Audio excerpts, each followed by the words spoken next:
बिस्मिल्लाहिर्रहमानिर्रहीम अस्सलाम वालेकुम। हमने जो MD CAT revision plan start किया था, आज उसका लास्ट पार्ट है और आज मैं आपको बताऊंगी कि आपने एमडी कैट के लिए जब आपके लास्ट जो आप फाइनल रिवीजन कर रहे हैं तो केमिस्ट्री के लिए आपने एमडी कैट की फ़ाइनल रिवीजन किस तरह से करनी है। अगर हम एमडी कैट का केमिस्ट्री का पोर्शन देखें तो वो दो पार्ट्स में डिवाइड होता है, इनऑर्गेनिक केमिस्ट्री और ऑर्गेनिक केमिस्ट्री। तो अगर हम इनऑर्गेनिक केमिस्ट्री की बात करें तो इसमें जो मेजर पोर्शन होता है वो पूछा जाता है ट्रेंड्स में से, के पीरियड्स में और ग्रुप्स में इलेक्ट्रॉन एफिनिटी का, आयनाइजेशन एनर्जी का, एटॉमिक रेडियस का, मेल्टिंग पॉइंट्स का, बॉइलिंग पॉइंट्स का, ये जो सारी जो क्वांटिटीज़ हैं इनका क्या ट्रेंड है पीरियड में और ग्रुप में। तो ये जो ट्रेंड्स हैं ना, ये मोस्टली पूछे जाते हैं और इनमें जो ज़्यादातर इंपॉर्टेंट है वो हैं एक्सेप्शंस। कि मतलब एक एक्सेप्शन का मतलब है कि एक ट्रेंड नॉर्मल चल रहा है ग्रुप के अंदर, लेकिन एक एक्सेप्शन आ गई है। यानी for example electro ionization energy along the period increase हो रही है, लेकिन एक एक्सेप्शन ऐसी आई है कि किसी चीज़ की अचानक से डिक्रीज़ हो गई है। इंक्रीज़ होनी थी लेकिन कोई ऐसा एलिमेंट आ गया है जिसकी डिक्रीज़ हो गई है और उसके बाद फिर से इंक्रीज़ होना शुरू हो गई है। तो इस तरह के जो एक्सेप्शंस हैं ना, मोस्टली ये एमडी कैट में पूछी जाती हैं। तो एक्सेप्शंस को अच्छी तरह से आपने मेमोराइज़ कर लेना है कि कौन सा ऐसा एलिमेंट है जो एक्सेप्शनल बिहेवियर शो कर रहा है, जो पीरियड का या ग्रुप का नॉर्मल ट्रेंड है उसको फॉलो नहीं कर रहा। ये आपने चीज़ें याद रखनी है, ठीक है। ट्रेंड को याद रखना है और इसके अलावा एक्सेप्शंस को बहुत अच्छी तरह से याद रखना है। इसमें से बहुत ज़्यादा क्वेश्चंस पूछे जाते हैं। अब रिवीजन जब आपने स्टार्ट किया तो सबसे पहले आपने ट्रेंड्स देख लेने हैं हर चीज़ के, एक्सेप्शंस देख लेनी है कौन कौन से एलिमेंट्स हैं जो एक्सेप्शनल बिहेवियर शो कर रहे हैं। ऑर्डर देख लेना है कि पीरियड में किस तरह एलिमेंट्स का ऑर्डर है, किसका मेल्टिंग पॉइंट सबसे ज़्यादा है, किसका बॉइलिंग पॉइंट सबसे ज़्यादा है, किसकी आयनाइजेशन एनर्जी सबसे ज़्यादा है, किसकी इलेक्ट्रॉन एफिनिटी सबसे ज़्यादा है, किसका एटॉमिक रेडियस सबसे ज़्यादा है और किसका सबसे कम है। ये सारा ऑर्डर देख लेना है, ट्रेंड देख लेना है, एक्सेप्शंस देख लेनी है। ये सारी चीज़ें आपके रिवीजन में आ जाएंगी।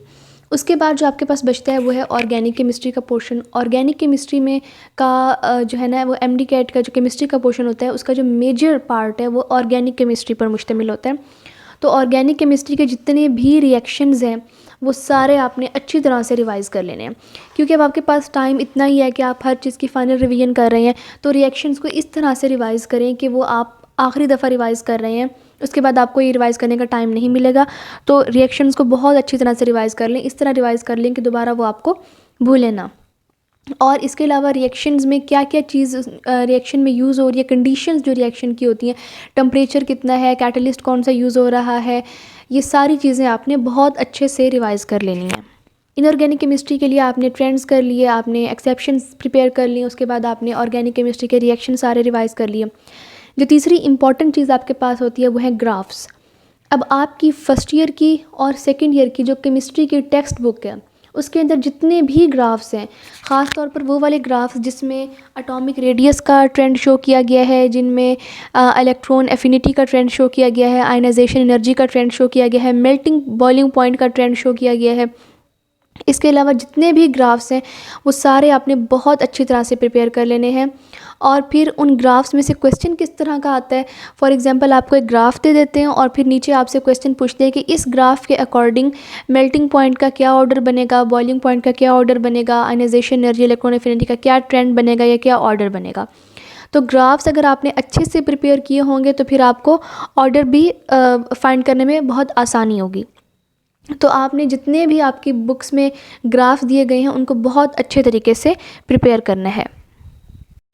अब जब आप लोगों ने ट्रेंड्स भी याद कर लिए, एक्सेप्शंस भी याद कर ली, ग्राफ्स भी अच्छे से प्रिपेयर कर लिए, ऑर्गेनिक केमिस्ट्री के रिएक्शंस भी अच्छे से प्रिपेयर कर लिए, तो आपका ऑलमोस्ट पेपर आसानी से हो जाएगा। उसके बाद आपने करना है जो जो आपके पास टॉपिक्स रह गए हैं ना उनको अच्छी तरह आपने बुक से रीड कर लेना है और अगर शॉर्ट नोट्स हैं तो एक दफ़ा वहाँ से भी रिवीजन कर लेनी है। इसके बाद आपकी केमिस्ट्री की रिवीजन बेस्ट हो जाएगी, फिर इंशाल्लाह आपके बहुत अच्छे मार्क्स आ जाएंगे अगर आप इन चारों स्टेप्स में अपनी रिवीजन करते हैं तो। इसके अलावा मैं आपको ये बता दूं कि केमिस्ट्री की जो आपने फ़ाइनल रिवीजन करनी है उसमें आपको मिनिमम 2 दिन लग सकते हैं और मैक्सिमम 3 दिन लग सकते हैं। इसके अलावा आपने इस पर इतना ज़्यादा टाइम नहीं लगाना क्योंकि फिर आपने बाकी सब्जेक्ट्स की भी फ़ाइनल रिवीजन करनी है।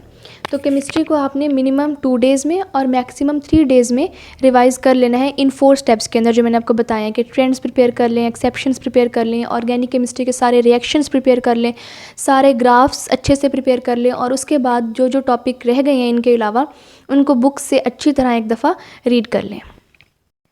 तो इस वीडियो में मैंने आपको केमिस्ट्री का रिवीजन प्लान बताया। अगर आपका इससे रिलेटेड कोई भी क्वेश्चन है तो आप कमेंट्स में ज़रूर पूछें। एमडी कैट की प्रिपरेशन में आपको कोई भी प्रॉब्लम पेश आ रही है तो आप कमेंट्स में ज़रूर पूछें। Best of luck. अल्लाह हाफिज़।